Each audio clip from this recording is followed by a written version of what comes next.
안녕하십니까. 우리 이 시간에 이제 환지처분에 대해서 이 환지처분의 효과, 소유권 취득은 공고일의 다음날, 소멸은 끝나는 때.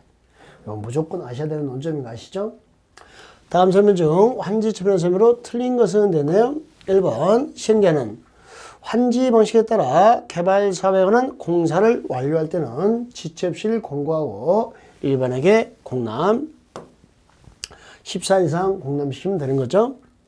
그럼 토지 소유자나 이해관계는 공사 완료 후 관계소를 일반에게 공람시키는 기간 내에 시행자에게 의견서 제출했고, 공람 기간 내에 의견서 제출한 겁니다.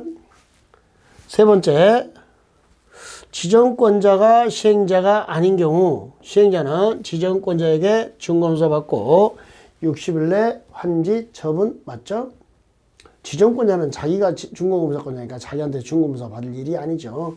지정권자가 아닌 시행자입니다. 시행자가 환지 처분하려는 경우는 환지계에서 정한 사항을 토지소유자에 통지하고 관보나 공보에 이를 공고해야 한다. 됐고요.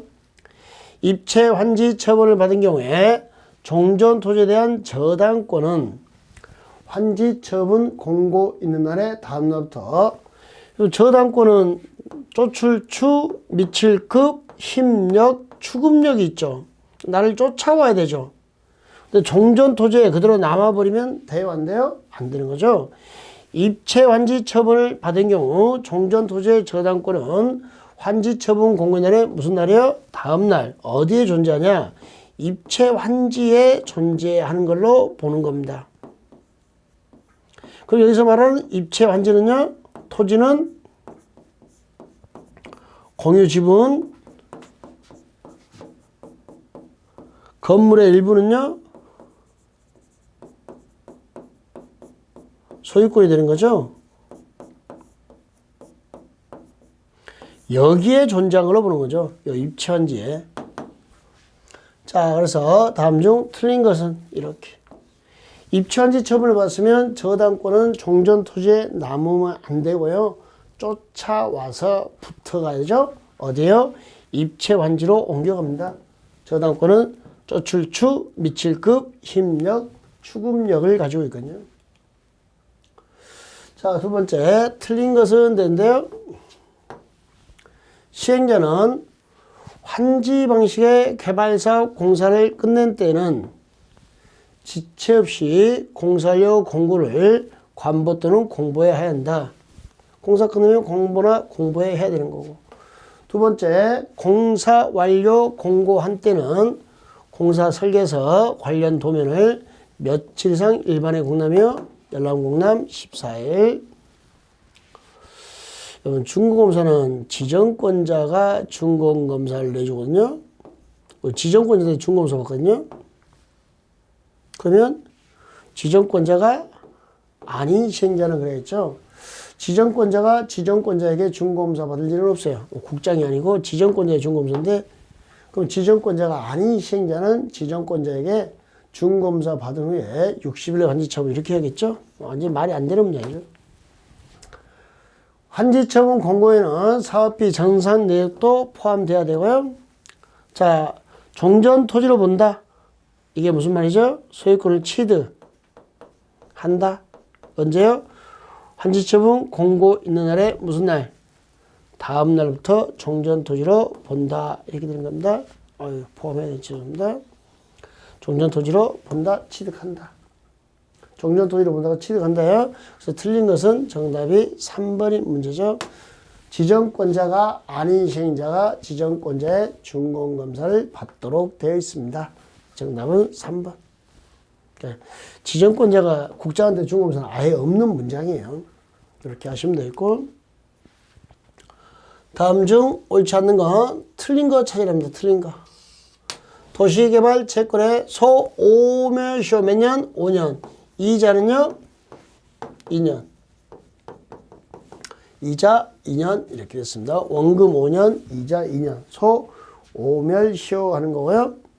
2번, 도시개발 사업 시행자는 환지처분 공고 있는 날부터 등기일까지 이 저당권 등 다른 등기할 수 없습니다. 다만 등기 신청인이 확정일자에 있는 증명력 있는 서류에 의해서 증명해낸다면 확정일자 있는 서류에 의해서 공고일 전에 등기 원인이 생긴 것임을 못하면 증명할 때는 단등기 할 수 있습니다.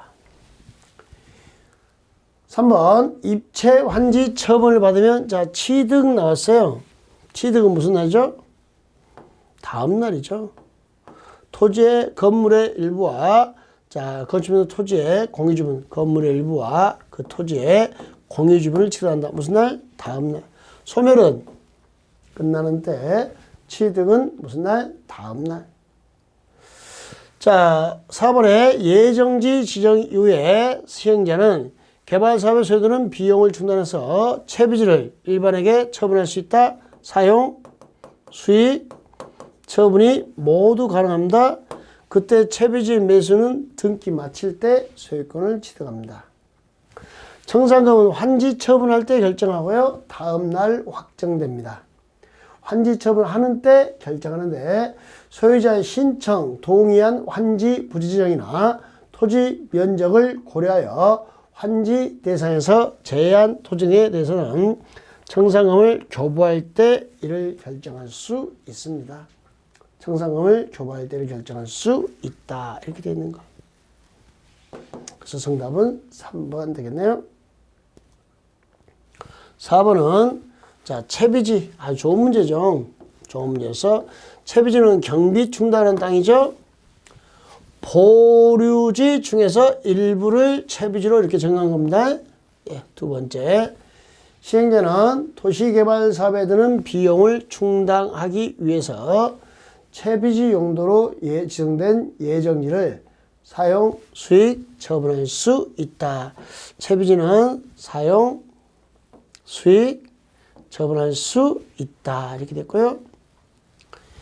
3번에 이미 처분된 채비지는 매입한 자가 등기 마친 때 소유권을 취득합니다.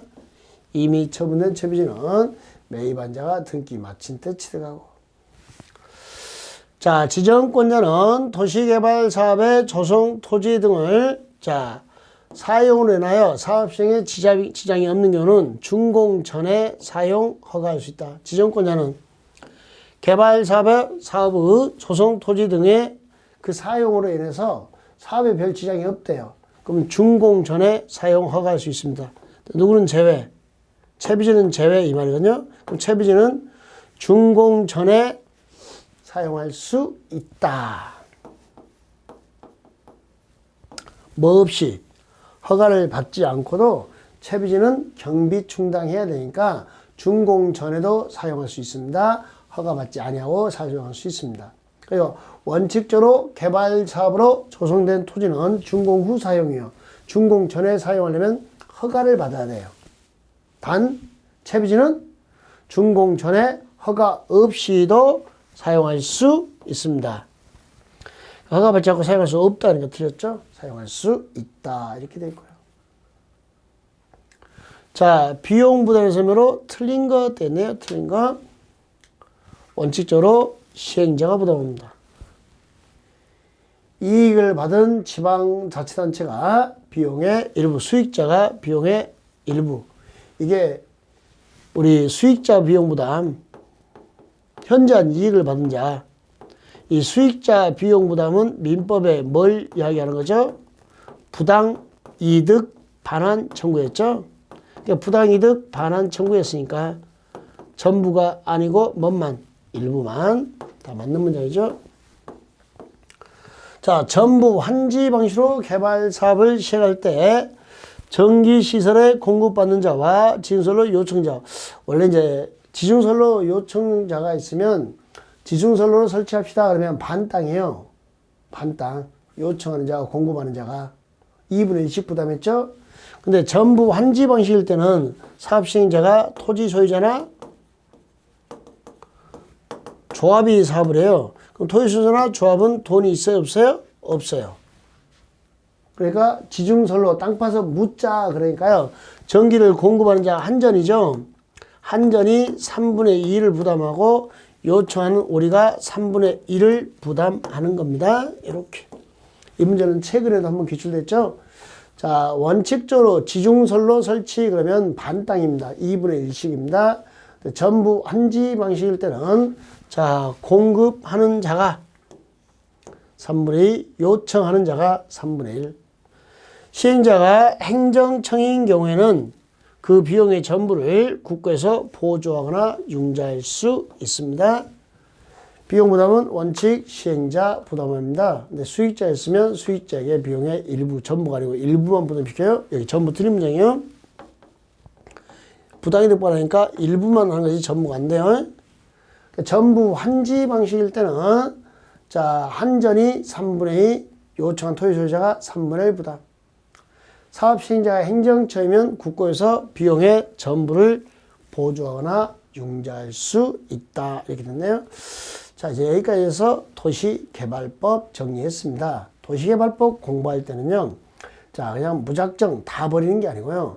도시개발법은 수용, 사용 방식까지는 쉬워요. 조금 머리 복잡하고 어려운 게 환지 파트예요. 그럼 여러분들이 도시개발법이 어렵다는 것은 환지 파트잖아요. 자, 어려운 것은 버리는 게 맞습니다. 그때는 환지 파트만 버리지 그 앞에는 버리지 마세요. 그럼 그 앞에서 4개에서 5개를 쉽게 맞출 수 있습니다. 무슨 말인지 이해됐죠?